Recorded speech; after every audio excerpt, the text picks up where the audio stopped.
ఉత్తరాఖండ్లోని బద్రీనాథ్ ఆలయం కాసేపటి క్రితమే తెరుచుకుంది. ఏడాది తర్వాత మళ్లీ ఇప్పుడు టెంపుల్ తలుపులు తెరుచుకున్నాయి.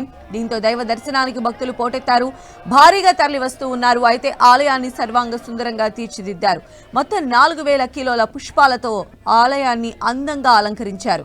దీంతో బద్రీనాథ్ ఆలయం మొత్తం శోభాయమానంగా మెరిసిపోతోంది.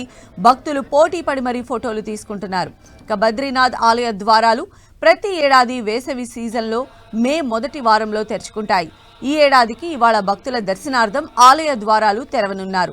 ఇవాళ ఆలయ ద్వారాలు తెరుచుకోనున్న నేపథ్యంలో నిన్ననే రంగురంగుల పూలతో ముస్తాబు చేశారు. ఆలయాన్ని పూలతో అలంకరించిన వీడియోను బద్రీనాథ్ ఆలయ కమిటీ సోషల్ మీడియాలో షేర్ చేసింది.